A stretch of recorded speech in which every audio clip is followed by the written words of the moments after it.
ವೀಕ್ಷಕರೇ, ಅದು ಇದೇ 2025 ಜುಲೈ 30ನೇ ತಾರೀಕು ಬೆಂಗಳೂರಿನ ಕ್ರೈಸ್ಟ್ ಶಾಲೆಯಲ್ಲಿ 8ನೇ ತರಗತಿ ಓದಿದಂತ ನಿಶ್ಚಿತ್ ಅವತ್ತು ಶಾಲೆಯನ್ನು ಮುಗಿಸಿ ಮನೆಗೆ ಬಂದಿದ್ದ. ಶಾಲೆಯಿಂದ ಕೇವಲ 6 ಕಿಲೋಮೀಟರ್ ದೂರದ ಶಾಂತಿನಿಕೇತನ್ ಲೇಔಟ್ನಲ್ಲಿ ಅವ್ರ ಮನೆ ಇತ್ತು. ಎಂದಿನಂತೆ ಅವತ್ತು ಕೂಡ ಸಂಜೆ 5 ಗಂಟೆಗೆ ಸೈಕಲ್ನಲ್ಲಿ ಟ್ಯೂಷನ್ಗೆ ಹೊರಟಿದ್ದ. ಮತ್ತೆ ಸಂಜೆ ಸುಮಾರು 7 ರಿಂದ 7:30 ಒಳಗೆ ಮನೆಗೆ ವಾಪಸ್ ಬರ್ತಿದ್ದ. ಆದ್ರೆ ಆ ದಿನ ಸಂಜೆ 8 ಗಂಟೆ ಆದ್ರೂ ಕೂಡ ಮನೆಗೆ ಬಂದಿರಲಿಲ್ಲ. ಇದನ್ನ ಗಮನಿಸಿದಂತ ಆತನ ಕುಟುಂಬದವರಿಗೆ ಚಿಂತೆ ಕಾಡೋದಕ್ಕೆ ಶುರುವಾಯಿತು. ಆದ್ರಿಂದ ಈ ನಿಶ್ಚಿತ್ನ ತಾತ ಸ್ವತಃ ತಾವೇ ಟ್ಯೂಷನ್ ಹತ್ರ ಹೋಗಿ ನಿಶ್ಚಿತ್ ಬಗ್ಗೆ ವಿಚಾರಿಸ್ತಾರೆ.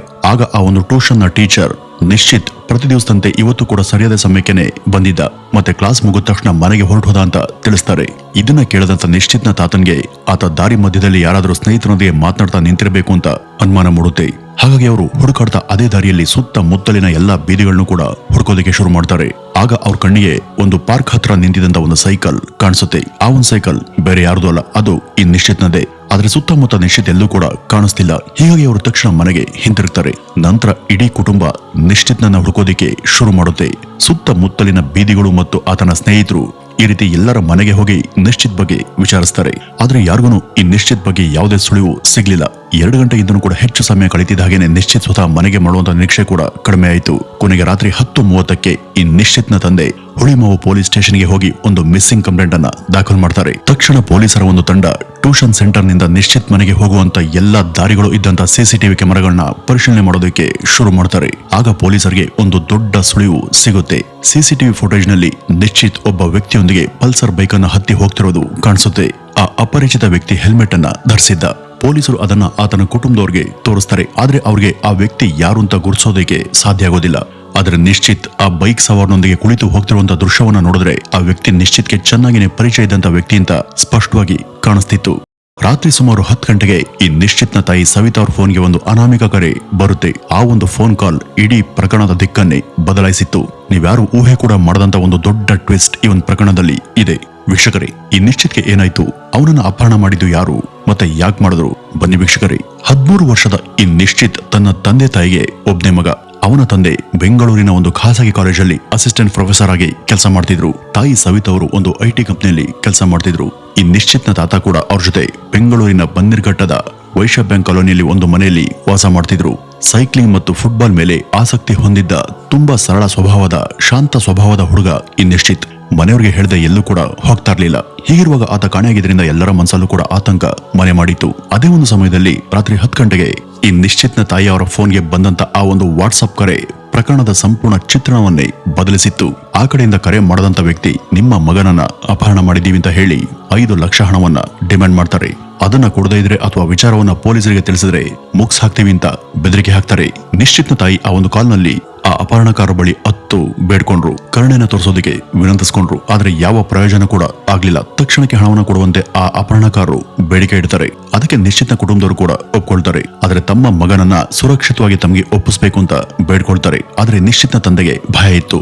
ಪೊಲೀಸರಿಗೆ ತಿಳಿಸ್ತಾ ಇದ್ರೆ ಹಣವನ್ನು ತಗೊಂಡ್ಮೇಲೆ ಆ ಅಪಹರಣಕಾರರು ಅವ್ರ ಮಗನನ್ನ ಜೀವಂತವಾಗಿ ಬಿಡ್ತಾರೆ ಎಂಬುದಕ್ಕೆ ಗ್ಯಾರಂಟಿ ಏನು ಅಂತ ಯೋಚಿಸ್ತಾ ಇದ್ರು. ಹೀಗಾಗಿ ಅವನ ತಂದೆ ತಡ ಮಾಡದೆ ತಕ್ಷಣ ಪೊಲೀಸ್ ಸ್ಟೇಷನ್ಗೆ ಹೋಗಿ ಈ ಕರೆ ಬಗ್ಗೆ ಮಾಹಿತಿಯನ್ನ ಪೊಲೀಸರಿಗೆ ತಿಳಿಸ್ತಾರೆ. ಪೊಲೀಸರು ಆ ಒಂದು ಕಾಲ್ ಬಂದಿದಂತ ನಂಬರ್ನ ಟ್ರ್ಯಾಕ್ ಮಾಡೋದಕ್ಕೆ ಪ್ರಾರಂಭಿಸ್ತಾರೆ. ಸ್ವಲ್ಪ ಹೊತ್ತಲ್ಲೇ ನಿಶ್ಚಿತ್ನ ತಾಯಿಗೆ ವಾಟ್ಸ್ಆಪ್ ನ ಮೂಲಕ ಹಿಂದಿ ಭಾಷೆಯಲ್ಲಿ ಒಂದು ಮೆಸೇಜ್ ಬಂದಿತ್ತು. ತುಮ್ ಮುಜೆ ಪೈಸೆ ದೇ ದೋ, ಮೇ ತುಮಾರ ಬಚ್ಚೆ ಕೋ ಆಪ್ಕಾ ಪಾಸ್ ಚೋಡ್ತಾ ಹೂಂ ಅಂತ ಬರ್ದಿತ್ತು. ಅಂದ್ರೆ ನೀವು ನನಗೆ ಹಣ ಕೊಡಿ, ನಾನು ನಿಮ್ಮ ಮಗನ್ನ ನಿಮ್ಮ ಹತ್ರ ಸುರಕ್ಷಿತವಾಗಿ ಬಿಡ್ತೀನಿ ಅಂತ ಬರ್ದಿದ್ದ. ಹೀಗಾಗಿ ಅವರು ಕೂಡ ಹಣ ಕೊಡೋದಕ್ಕೆ ಸಿದ್ಧರಾಗಿದ್ರು. ಮತ್ತೆ ಈ ಹಣವನ್ನ ಎಲ್ಲಿಗೆ ತಲುಪಿಸಬೇಕು ಅಂತ ನಿಶ್ಚಿತ್ನ ಕುಟುಂಬದವರು ಕೇಳ್ತಾರೆ. ಅದಕ್ಕೆ ಆ ಅಪಹರಣಕಾರ ಆದಷ್ಟು ಬೇಗ ಲೊಕೇಶನ್ ಕಳಿಸ್ತೀನಿ ಅಂತ ತಿಳಿಸಿದ್ದ. ಪೊಲೀಸರು ಈ ಎಲ್ಲಾ ವಾಟ್ಸ್ಆಪ್ ಮೆಸೇಜ್ಗಳ ಮೇಲೆ ಗಮನವನ್ನ ಇಟ್ಟಿದ್ರು. ಕೆಲವೇ ಗಂಟೆಗಳ ಬಳಿಕ ಆ ಅಪಹರಣಕಾರರು ಯಲಚೇನಹಳ್ಳಿ ಮೆಟ್ರೋ ಸ್ಟೇಷನ್ ಬಳಿ ಹಣವನ್ನು ತಗೊಂಡ್ಬರುವಂತೆ ತಿಳಿಸ್ತಾರೆ. ನಂತರ ಈ ನಿಶ್ಚಿತ್ನ ತಂದೆ 5 ಲಕ್ಷ ರೂಪಾಯಿನ ತಗೊಂಡು ಯಲಚೇನಹಳ್ಳಿ ಮೆಟ್ರೋ ಸ್ಟೇಷನ್ ಬಳಿ ಹೋಗ್ತಾರೆ. ಅವ್ರ ಹಿಂದೆ ಸಾಮಾನ್ಯ ಡ್ರೆಸ್ ನಲ್ಲಿ ಪೊಲೀಸರು ಕೂಡ ಹೋಗ್ತಾರೆ. ಪೊಲೀಸರು ಎಚ್ಚರಿಕೆಯಿಂದ ಸುತ್ತಮುತ್ತ ನಿಗಾವನ್ನ ಇಟ್ಟಿದ್ರು. ಆದ್ರೆ ಬಹಳ ಹೊತ್ತು ಅಲ್ಲಿ ಕಾಯ್ತಾ ಇದ್ರು ಕೂಡ ಯಾರೂ ಬರ್ಲಿಲ್ಲ. ಈ ನಿಶ್ಚಿತ್ನ ತಂದೆಗೆ ಅಪಹರಣಕಾರರಿಗೆ ಪೊಲೀಸರು ಬಂದಿರುವಂತಹ ವಿಚಾರ ಗೊತ್ತಾಗಿರ್ಬೋದು. ಆದ್ರಿಂದನೇ ಅವರು ಇಲ್ಲಿ ಬಂದಿಲ್ಲ ಎಂಬ ಯೋಚನೆ ಶುರುವಾಗುತ್ತೆ. ಇದಕ್ಕೂ ಮೊದಲೇ ಅಪಹರಣಕಾರರು ಪೊಲೀಸರಿಗೆ ವಿಚಾರವನ್ನ ತಿಳಿಸಬಾರದು ಅಂತ ಹೇಳಿದ್ರು ಕೂಡ ನಾನು ಪೊಲೀಸರಿಗೆ ಮಾಹಿತಿಯನ್ನ ಕೊಟ್ಟು ತಪ್ಪು ಮಾಡದೆ ನನ್ನ ಮಗನಿಗೆ ಅವರು ಏನಾದ್ರು ತೊಂದರೆ ಮಾಡ್ತಾರ ಅಂತ ಇವರು ಯೋಚಿಸಿದ್ರು. ಅದೇ ಸಮಯದಲ್ಲಿ ಕಿಡ್ನಾಪರ್ ನಿಂದ ಮತ್ತೊಂದು ವಾಟ್ಸ್ಆಪ್ ಮೆಸೇಜ್ ಬರುತ್ತೆ. ಅದರಲ್ಲಿ ಹಣವನ್ನು ತಗೊಂಡು ಅಲ್ಲೇ ಹತ್ರದಲ್ಲೇ ಇದ್ದಂತ ವೆಗಾ ಸಿಟಿ ಮಾಲ್ ಹೊರಗಡೆ ಇಟ್ಟಿದ್ದಂತ ಡಸ್ಟ್ ಬಿನ್ ಗೆ ಹಾಕಿ ಹೋಗುವಂತೆ ಮೆಸೇಜ್ ಅನ್ನ ಕಳುಹಿಸಲಾಗಿತ್ತು. ಈ ಬಾರಿ ನಿಶ್ಚಿತ್ನ ತಂದೆ ಪೊಲೀಸರಿಗೆ ತಿಳಿಸ್ತೇನೆ ಪೊಲೀಸರ ಕಣ್ತಪ್ಪಿಸಿ ವೆಗಾ ಸಿಟಿ ಮಾಲ್ಗೆ ಹೋಗಿ ಈ ಅಪಹರಣಕಾರರು ಹೇಳಿದಂತ ರೀತಿ ಕಸದ ಬುಟ್ಟಿಯಲ್ಲಿ ಹಣವನ್ನ ಹಾಕ್ತಾರೆ. ಮತ್ತೆ ಸ್ವಲ್ಪ ದೂರ ನಿಂತು ತಮ್ಮ ಮಗನನ್ನ ಮರಳಿ ಪಡೆಯುವಂತ ನಿರೀಕ್ಷೆಯಲ್ಲಿ ಅವರು ಕಾಯ್ತಾ ಇದ್ರು. ಎಷ್ಟು ಹೊತ್ತು ಕಾದ್ರೂ ಕೂಡ ಯಾರು ಬರ್ದೇ ಇರೋ ಕಾರಣ ಅವರು ಈ ಅಪಹರಣಕಾರರು ಮೆಸೇಜ್ ಮಾಡದಂತ ನಂಬರ್ಗೆ ಕಾಲ್ ಮಾಡ್ತಾರೆ. ಆದ್ರೆ ಆ ಫೋನ್ ನಂಬರ್ ಆಗ ಸ್ವಿಚ್ ಆಫ್ ಆಗಿತ್ತು. ಈಗ ಅವರು ಒಂದು ವಿಚಿತ್ರ ಸಂಕಟದಲ್ಲಿ ಸಿಕ್ಕಾಕೊಂಡಿದ್ರು. ಆ ಅಪಹರಣಕಾರರು ಹಣವನ್ನ ತಗೊಂಡು ಹೋಗೋದಕ್ಕೂ ಬಂದಿರಲಿಲ್ಲ, ಮತ್ತೆ ಆತನ ಮಗ ಕೂಡ ಸಿಕ್ಕಿರ್ಲಿಲ್ಲ. ಆದ್ರಿಂದ ಇನ್ನು ಪೊಲೀಸರಿಗೆ ಮಾಹಿತಿಯನ್ನ ಕೊಡೋದ್ರ ಹೊರತು ಬೇರೆ ದಾರಿನೇ ಇಲ್ಲ ಅಂತ ಪೊಲೀಸರಿಗೆ ತಕ್ಷಣ ಮಾಹಿತಿಯನ್ನ ಕೊಡ್ತಾರೆ. ಆಗ ಪೊಲೀಸರು ವೆಗಾ ಸಿಟಿ ಮಾಲ್ ಸುತ್ತಮುತ್ತಲಿನ ಪ್ರದೇಶಗಳಲ್ಲಿ ಗಸ್ತನ ತಿರುಗೋದಿಕ್ಕೆ ಶುರು ಮಾಡ್ತಾರೆ. ಆದ್ರೆ ಯಾವುದೇ ಅನುಮಾನಾಸ್ಪದ ವ್ಯಕ್ತಿ ಕಾಣಿಸ್ತಿಲ್ಲ. ಅಪಹರಣಕಾರರು ಹಣವನ್ನು ತಗೊಂಡು ಹೋಗೋದಕ್ಕೂ ಬಂದಿರಲಿಲ್ಲ. ನಂತರ ಆ ಅಪಹರಣಕಾರರ ನಂಬರ್ಗಳಿಗೆ ಮೆಸೇಜ್ ಅನ್ನು ಕಳಿಸೋದಕ್ಕೆ ಮತ್ತೆ ಕಾಲ್ ಮಾಡೋದಕ್ಕೆ ಎಷ್ಟೇ ಪ್ರಯತ್ನ ಪಟ್ಟರೂ ಕೂಡ ಪ್ರಯೋಜನ ಆಗ್ಲಿಲ್ಲ. ಆಶ್ಚರ್ಯಕರ ಸಂಗತಿ ಏನು ಅಂದ್ರೆ ಆ ಅಪಹರಣಕಾರರು ಸಂಪರ್ಕ ಮಾಡ್ತದಂತ ಎಲ್ಲ ನಂಬರ್ಗಳು ಔಟ್ ಆಫ್ ಕಂಟ್ರಿ ಅಂತ ತೋರಿಸ್ತಾ ಇದ್ವು. ಇದರಿಂದ ಪೊಲೀಸರಿಗೆ ಅನುಮಾನಗಳು ಹೆಚ್ಚಾಗ್ತವೆ. ಇದರಲ್ಲಿ ಹೆಚ್ಚು ಮಂದಿ ಭಾಗಿಯಾಗಿರ್ಲಿಲ್ಲ. ಜೊತೆಗೆ ಇದರಲ್ಲಿ ಈ ಮನೆಯವರಿಗೆ ಹತ್ರ ಇರುವಂತ ವ್ಯಕ್ತಿಯ ಕೈವಾಡ ಇರಬೇಕು ಎಂಬ ಅನುಮಾನ ಗಟ್ಟಿಯಾಗಿತ್ತು. ಆದ್ರೆ ಆ ವ್ಯಕ್ತಿ ಯಾರು, ಇದಕ್ಕೆ ಉತ್ತರ ಇನ್ನೂ ಸಿಕ್ಕಿರ್ಲಿಲ್ಲ. ಈ ನಿಶ್ಚಿತ್ ಅಪಹರಣಕ್ಕೆ ಒಳಗಾಗಿ ಸುಮಾರು 12 ಗಂಟೆಗಳಿಗೂ ಅಧಿಕ ಸಮಯ ಕಳೆದಿತ್ತು. ಆದ್ರೆ ಅಪಹರಣಕಾರ ಕಡೆಯಿಂದ ಯಾವುದೇ ಮಾಹಿತಿ ಸಿಕ್ಲಿಲ್ಲ. ನಂತರ ಪೊಲೀಸರು ತಮ್ಮ ಸ್ಟೈಲ್ ನಲ್ಲಿ ಹುಡುಕಾಟವನ್ನ ಶುರು ಮಾಡ್ತಾರೆ. ಅದೇ ದಿನ ಸಂಜೆ ಸುಮಾರು 5:30ಕ್ಕೆ ಕಗ್ಗಲೀಪುರದ ರಸ್ತೆಯ ಹತ್ರ ಒಂದು ಒಂಟಿ ಪ್ರದೇಶದಲ್ಲಿ ಹಸು ಮೇಕೆಯನ್ನು ಮೇಯಿಸೋದಕ್ಕೆ ಬಂದಿದ್ದಂತ ಒಬ್ಬ ವ್ಯಕ್ತಿಗೆ ಅಲ್ಲಿ ಒಂದು ಶವ ಕಾಣಿಸಿತ್ತು. ಅದನ್ನ ನೋಡಿದವನೇ ಅವನು ತಕ್ಷಣ ಪೊಲೀಸರಿಗೆ ಮಾಹಿತಿಯನ್ನ ಕೊಟ್ಟಿದ್ದ. ಡಿಸಿಪಿ ಮತ್ತು ಎಸ್ಪಿ ಸಹಿತ ಪೊಲೀಸರು ಘಟನೆ ನಡೆದಂತ ಸ್ಥಳಕ್ಕೆ ಭೇಟಿ ಕೊಡ್ತಾರೆ. ಅಲ್ಲಿ ಅರ್ಧ ಸುಟ್ಟಂತ ಸ್ಥಿತಿಯಲ್ಲಿ ಒಂದು ಶವ ಸಿಕ್ಕಿತ್ತು. ಮುಖ ಸಂಪೂರ್ಣವಾಗಿ ಸುಟ್ಟು ಹೋಗಿತ್ತು. ಆದ್ರೆ ಶರೀರದ ಗಾತ್ರವನ್ನು ನೋಡಿ ಅದು ಒಂದು ಬಾಲಕನ ದೇಹ ಅಂತ ಖಚಿತವಾಗಿತ್ತು. ಬನ್ನೇರುಘಟ್ಟ ಪೊಲೀಸರು ಕೂಡಲೇ ಹುಳಿಮಾವು ಪೊಲೀಸರಿಗೆ ಮಾಹಿತಿಯನ್ನ ಕೊಡ್ತಾರೆ. ಅವರು ನಿಶ್ಚಿತ್ನ ಫೋಟೋ ಸಹಿತ ಆ ಸ್ಥಳಕ್ಕೆ ತಲುಪಿದ್ರು. ತಮ್ಮ ಮಗನನ್ನ ಮರಳಿ ಪಡೆಯುವಂತ ನಿರೀಕ್ಷೆಯಲ್ಲಿ ಇದ್ದಂತ ನಿಶ್ಚಿತ್ನ ತಂದೆ ತಾಯಿ ಎಲ್ಲ ದೇವರಿಗೆ ಹರಕೆಯನ್ನ ಕಟ್ಕೊಂಡು ಕಾಯ್ತಾ ಇದ್ರು. ಆದ್ರೆ ಪೊಲೀಸರಿಂದ ಅಲ್ಲಿ ಸಿಕ್ಕಂತ ಶವವನ್ನ ಗುರ್ಸೋದಿಕ್ಕೆ ಅವ್ರಿಗೆ ಫೋನ್ ಕಾಲ್ ಬಂದಾಗ ಅವರು ನಿಜಕ್ಕೂ ಬೆಚ್ಚಿ ಬಿದ್ದಿದ್ರು.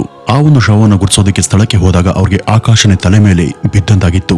ಅರ್ಧ ಸುಟ್ಟ ಬಟ್ಟೆಯ ತುಂಡುಗಳು ಮತ್ತೆ ಸೊಂಟಕ್ಕೆ ಕಟ್ಟಿದಂತ ಬೆಳ್ಳಿ ದಾರದಿಂದ ಆ ಶವ ನಿಶ್ಚಿತ್ನದ್ಯಂತ ದೃಢವಾಗುತ್ತೆ. ಆಗ ಈ ಇಡೀ ಕುಟುಂಬವೇ ದುಃಖದಲ್ಲಿ ಮುಳುಗಿತ್ತು. ಈ ಒಂದು ಕುಟುಂಬಕ್ಕೆ ಯಾರ ಜೊತೆಗೂ ದ್ವೇಷ ಇರಲಿಲ್ಲ. ಆದ್ರೂ ಕೂಡ ಇಂಥ ಕೃತ್ಯವನ್ನ ಮಾಡಿದ್ದು ಯಾರು ಎಂಬ ಪ್ರಶ್ನೆ ಎಲ್ಲರಲ್ಲೂ ಕೂಡ ಕಾಡ್ತಾ ಇತ್ತು. ಪ್ರಶ್ನೆಗಳಿನ ನೂರಾರು ಇದ್ವು, ಆದ್ರೆ ಅದಕ್ಕೆ ಉತ್ತರ ಇರಲಿಲ್ಲ. ಮಿಸ್ಸಿಂಗ್ ಕಂಪ್ಲೇಂಟ್ ಆಗಿದ್ದಂತ ಈ ಒಂದು ಪ್ರಕರಣ ಈಗ ಕೊಲೆ ಪ್ರಕರಣ ಆಗಿ ಬದಲಾಗಿತ್ತು. 20 ಮಂದಿ ಪೊಲೀಸರ ತಂಡ ಆ ಕೊಲೆ ಹಿಂದೆ ಇರುವಂತ ಕಾರಣ ಏನು ಅಂತ ತಿಳಿಯೋದಕ್ಕೆ ತನಿಖೆಯನ್ನ ಶುರು ಮಾಡ್ತಾರೆ. ಆ ಅಪಹರಣಕಾರರ ಲೊಕೇಶನ್ ಪತ್ತೆ ಹಚ್ಚೋದಕ್ಕೆ ಪೊಲೀಸರು ಪ್ರಯತ್ನ ಪಡ್ತಾರೆ. ಆದ್ರೆ ಅವರ ಲೊಕೇಶನ್ ತುಂಬಾ ಬೇಗ ಬದಲಾಗ್ತಿತ್ತು. ಆದ್ರಿಂದನೇ ಸ್ಟೇಟ್ ಇಂಟೆಲಿಜೆನ್ಸ್ ಬ್ರಾಂಚ್ ಮತ್ತು ಸೆಂಟ್ರಲ್ ಕ್ರೈಮ್ ಬ್ರಾಂಚ್ ಕೂಡ ಈ ಒಂದು ತನಿಖೆಗೆ ಕೈ ಜೋಡಿಸುತ್ತೆ. ಬಹಳ ಪರಿಶ್ರಮದ ಬಳಿಕ ಡಿಸಿಪಿ ನಾರಾಯಣ್ ಅವರಿಗೆ ಆ ಅಪಹರಣಕಾರರು ಬಳಕೆ ಮಾಡ್ತಾ ಇದ್ದಂತ ಒಂದು ಆಲ್ಟರ್ನೇಟಿವ್ ಮೊಬೈಲ್ ನಂಬರ್ ನ ಸುಳಿವು ಸಿಗುತ್ತೆ. ಅದರ ಮೂವ್ಮೆಂಟ್ ಕೂಡ ಅದೇ ಒಂದು ಟವರ್ ಲೊಕೇಶನ್ ಗಳಲ್ಲಿ ನಡೀತಾ ಇತ್ತು. ಆದ್ರೆ ಆ ನಂಬರ್ ಬಗ್ಗೆ ಪೊಲೀಸರಿಗೆ ಮಾಹಿತಿ ಸಿಕ್ಕಿದೆ ಎಂಬುದು ಈ ಅಪಹರಣಕಾರರಿಗೆ ಗೊತ್ತಿರಲಿಲ್ಲ. ಕೊನೆಗೂ ಇದೇ ಆಗಸ್ಟ್ 1ನೇ ತಾರೀಕು ರಾತ್ರಿ ಸುಮಾರು 1 ಗಂಟೆಗೆ ಅಂದ್ರೆ ನಿಶ್ಚಿತ್ನ ಶವ ಪತ್ತೆಯಾದಂತ ಸುಮಾರು 7 ಗಂಟೆ ನಂತರ ಆ ಅಪಹರಣಕಾರ ಲೊಕೇಶನ್ ಬನ್ನೇರುಘಟ್ಟದ ಅರಣ್ಯದ ಬಳಿ ಇರುವಂತ ಒಂದು ಹಳ್ಳಿ ಬಳಿ ಪತ್ತೆಯಾಗುತ್ತೆ. ವೀಕ್ಷಕರೇ, ಮುಂದೆ ಆದಂತ ಘಟನೆಯನ್ನ ಕೇಳಿದ್ರೆ ನೀವು ನಿಜಕ್ಕೂ ದಂಗಾಗೋದಂತೂ ಖಂಡಿತ. ಯಾಕೆಂದ್ರೆ ಯಾವ ಸಿನಿಮಾ ಕಥೆಗಿಂತನೂ ಕೂಡ ಇದು ಕಡಿಮೆ ಇಲ್ಲ. ಇನ್ಸ್ಪೆಕ್ಟರ್ ಬಿಜೆ ಕುಮಾರಸ್ವಾಮಿ ಮತ್ತು ಸಬ್ ಇನ್ಸ್ಪೆಕ್ಟರ್ ಅರವಿಂದ್ ಕುಮಾರ್ ಪೊಲೀಸರಿಗೆ ನೇತೃತ್ವವನ್ನು ಕೊಟ್ಟು ಆ ಒಂದು ಪ್ರದೇಶವನ್ನ ಸುತ್ತುವರೆದ್ರು. ಸ್ಕೂಟಿಯಲ್ಲಿ ಹೋಗ್ತಿದ್ದಂತ ಇಬ್ರು ಅಪಹರಣಕಾರಿಗೆ ಗಾಳಿಯಲ್ಲಿ ಗುಂಡನ್ನು ಹಾರಿಸಿ ಶರಣಾಗೋದಕ್ಕೆ ಎಚ್ಚರಿಕೆಯನ್ನ ಕೊಡ್ತಾರೆ. ಆದ್ರೆ ಆ ಇಬ್ರು ಕೂಡ ಹೆದರದೆ ತಪ್ಪಿಸ್ಕೊಳ್ಳೋದಕ್ಕೆ ಮುಂದಾಗಿದ್ದಷ್ಟೇ ಅಲ್ಲದೆ ಹಿಡಿಯೋದಕ್ಕೆ ಹೊರಟಿದಂತ ಪೊಲೀಸ್ ಅಧಿಕಾರಿ ಮೇಲೇನೆ ಕತ್ತಿಯಿಂದ ದಾಳಿ ಮಾಡೋದಕ್ಕೆ ಶುರು ಮಾಡ್ತಾರೆ. ಅದಾದ ನಂತರ ತಮ್ಮ ರಕ್ಷಣೆ ಸಲುವಾಗಿ ಪೊಲೀಸರು ಆ ಅಪಹರಣಕಾರಗಳಿಗೆ ಒಬ್ಬನ 2 ಕಾಲುಗಳಿಗೆ ಮತ್ತು ಇನ್ನೊಬ್ಬನ ಬಲಗಾಲಿನ ಮೇಲೆ ಗುಂಡನ್ನು ಹಾರಿಸಿ ಅವರನ್ನ ಬಂಧಿಸಿ ಚಿಕಿತ್ಸೆಗೆ ಆಸ್ಪತ್ರೆಗೆ ದಾಖಲು ಮಾಡ್ತಾರೆ. ನಂತರ ಈ ನಿಶ್ಚಿತ ಅವರ ಕುಟುಂಬವನ್ನ ಆ ಅಪರಾಧಿಗಳನ್ನ ಗುರುತಿಸುವಂತೆ ಕರೆದಾಗ ಅವರನ್ನ ನೋಡಿ ಆ ಕುಟುಂಬದವರಿಗೆ ನಿಜಕ್ಕೂ ಆಕಾಶನೇ ತಲೆ ಮೇಲೆ ಬಿದ್ದಂತಾಗಿತ್ತು. ಏಕೆಂದ್ರೆ ಆ ಒಂದು ಅಪಹರಣದ ಮಾಸ್ಟರ್ ಮೈಂಡ್ ಬೇರೆ ಯಾರು ಅಲ್ಲ, ಅದು ಅವರ ಡ್ರೈವರ್ ಗುರುಮೂರ್ತಿ. ಇವನ್ ಮೇಲೆ ನಿಶ್ಚಿತ್ ಕುಟುಂಬದವರು ಬಹಳ ನಂಬಿಕೆಯನ್ನ ಇಟ್ಕೊಂಡಿದ್ರು. ಬೆಂಗಳೂರಿನ ವ್ಯೂವರ್ಸ್ ಕಾಲೋನಿಯಲ್ಲಿ ವಾಸ ಮಾಡ್ತಿದ್ದಂತ 27 ವರ್ಷದ ಗುರುಮೂರ್ತಿ ಡ್ರೈವ್ ಯು ಎಂಬ ಕಂಪನಿಯಲ್ಲಿ ಪ್ರೊಫೆಷನಲ್ ಡ್ರೈವರ್ ಆಗಿ ಕೆಲಸ ಮಾಡ್ತಿದ್ದ. ಆ ಕಂಪನಿಯ ಮಾಲೀಕರಿಗೆ ಡ್ರೈವರ್ಗಳನ್ನ ಒದಗಿಸುವಂತ ಕೆಲಸವನ್ನ ಈತ ಮಾಡ್ತಿದ್ದ. ಗುರುಮೂರ್ತಿ ಸುಮಾರು 8 ತಿಂಗಳ ಹಿಂದೆ ಅಂದ್ರೆ ಡಿಸೆಂಬರ್ 2024ರಲ್ಲಿ ನಿಶ್ಚಿತ್ ಅವರ ತಾಯಿ ಸವಿತಾ ಅವರನ್ನ ಆಫೀಸ್ಗೆ ಕರ್ಕೊಂಡು ಹೋಗೋದಿಕ್ಕೆ ಮತ್ತು ಬರೋದಕ್ಕಾಗಿ ಮತ್ತು ಫ್ಯಾಮಿಲಿ ಔಟಿಂಗ್ ಆಗಿ ಗುರುಮೂರ್ತಿಯನ್ನ ಡ್ರೈವರ್ ಆಗಿ ನೇಮಕ ಮಾಡಲಾಗಿತ್ತು. ಆದ್ರೆ ಈ ಕುಟುಂಬದವರಿಗೆ ಈ ಗುರುಮೂರ್ತಿ ಹಿಂದಿನ ಚರಿತ್ರೆನೇ ಅವ್ರಿಗೆ ಗೊತ್ತಿರಲಿಲ್ಲ. ಈ ಗುರುಮೂರ್ತಿ ವಿರುದ್ಧ 2020ರಲ್ಲಿ ಫೋಕ್ಸೋ ಕಾಯ್ದೆಯಡಿ ಕೋಣಂಕುಂಟೆ ಪೊಲೀಸ್ ಠಾಣೆಯಲ್ಲಿ ಪ್ರಕರಣ ದಾಖಲಾಗಿತ್ತು. ಆದ್ರೆ ಕೊನೆ ಕ್ಷಣದಲ್ಲಿ ಸಾಕ್ಷಿದಾರರು ತಮ್ಮ ಹೇಳಿಕೆಯಿಂದ ಹಿಂದೆ ಸರದಂತ ಕಾರಣ ಅವನು ಬೇಲ್ ತಗೊಂಡು ಹೊರಗಡೆ ಬಂದಿದ್ದ. ರೆಪ್ಯೂಟೆಡ್ ಆಪ್ ನಲ್ಲಿ ಡ್ರೈವರ್ ಆಗಿ ಕೆಲಸ ಮಾಡ್ತಿದ್ದಂತ ಕಾರಣ ಇವರು ಈ ಗುರುಮೂರ್ತಿಯ ಪೊಲೀಸ್ ವೆರಿಫಿಕೇಶನ್ ಮಾಡಿಸೋದು ಅಗತ್ಯ ಇಲ್ಲ ಅಂತ ಭಾವಿಸಿದ್ರು. ಬಹಳ ಕಡಿಮೆ ಸಮಯದಲ್ಲಿ ಗುರುಮೂರ್ತಿ ಸಂಪೂರ್ಣ ಕುಟುಂಬದ ವಿಶ್ವಾಸವನ್ನ ಗೆದ್ದಿದ್ದ. ಮತ್ತೆ ನಿಶ್ಚಿತವೂ ಅವನು ತುಂಬಾ ಕ್ಲೋಸ್ ಆಗಿದ್ದ. ಆಫೀಸ್, ಶಾಲೆ, ಮನೆ, ಫ್ಯಾಮಿಲಿ ಔಟಿಂಗ್ ಈ ರೀತಿ ಎಲ್ಲಾ ಕಡೆ ಅವನು ಅವ್ರ ಜೊತೆನೆ ಇರ್ತಾ ಇದ್ದ. ಆದ್ರಿಂದ ಅವನ ಮನಸ್ಸು ಮತ್ತು ಕಿವಿ ಯಾವಾಗ್ಲೂ ಫ್ಯಾಮಿಲಿಯ ಮಾತುಗಳ ಮೇಲೇನೆ ಇರ್ತಾ ಇದ್ವು. ಈ ನಿಶ್ಚಿತ್ನ ತಂದೆ ತಾಯಿ ಇಬ್ರು ಕೂಡ ಒಳ್ಳೆ ಕೆಲಸದಲ್ಲಿ ಇದ್ರು ಮತ್ತೆ ಹೆಚ್ಚು ಸಂಪಾದಿಸ್ತಾ ಇದ್ರು ಅನ್ನೋದು ಕೂಡ ಆತನಿಗೆ ಚೆನ್ನಾಗೇನೆ ಗೊತ್ತಿತ್ತು. ಮತ್ತೆ ಒಂದ್ಸಾರಿ ನಿಶ್ಚಿತ್ನ ತಾತ ಒಂದು ಪ್ರಾಪರ್ಟಿಯನ್ನ ಖರೀದಿ ಮಾಡಬೇಕು ಅಂತ ಇವನನ್ನ ಕರ್ಕೊಂಡು ಹೋಗಿದ್ರು. ಹೀಗಾಗಿ ಅವನು ಹೇಳ್ಕೊಳ್ಳೋದಕ್ಕೆ ಡ್ರೈವರ್ ಆಗಿದ್ರು ಕೂಡ ಇವನು ಅವರ ಆಸ್ತಿ ಮತ್ತು ಅಂತಸ್ತಿನ ಮೇಲೆ ಕಣ್ಣನ್ನ ಇಟ್ಟಿದ್ದ. ಇವರ ಏಕೈಕ ಮಗ ಆದಂತ ನಿಶ್ಚಿತ್ನ ಮೇಲೆ ಎಲ್ರಿಗೂ ಅಪಾರ ಪ್ರೀತಿ ಇತ್ತು. ಮತ್ತೆ ಆತನಿಗೋಸ್ಕರ ಇವರು ಏನ್ ಬೇಕಾದ್ರೂ ಮಾಡ್ತಾರೆ ಅಂತ ಈ ಡ್ರೈವರ್ಗೆ ಚೆನ್ನಾಗೇನೆ ಗೊತ್ತಿತ್ತು. ಆದ್ರಿಂದ ಈ ನಿಶ್ಚಿತನ ಅಪಹರಿಸಿ ಅಡ್ಡ ದಾರಿಯಿಂದ ಹಣವನ್ನ ಸಂಪಾದನೆ ಮಾಡಬೇಕು ಅನ್ನುವಂತ ಹುಚ್ಚು ಈ ಗುರುಮೂರ್ತಿಯ ತಲೆಗೆ ಏರಿತ್ತು. ಜುಲೈ 30ನೇ ತಾರೀಕು ಸಂಜೆ ಈ ನಿಶ್ಚಿತ್ ಟ್ಯೂಷನ್ ಇಂದ ಸೈಕಲ್ ನಲ್ಲಿ ವಾಪಸ್ ಬರ್ತಿದ್ದಾಗ ಗುರುಮೂರ್ತಿ ತನ್ನ ಬೈಕಲ್ಲಿ ಅವನ ಬಳಿಗೆ ಬಂದಿದ್ದ. ನಿಶ್ಚಿತ್ ನಿನಗೆ ಪಾನಿಪುರಿ ಕೊಡಿಸ್ತೀನಿ ಬಾ ಅಂತ ಕರೆದಿದ್ದ.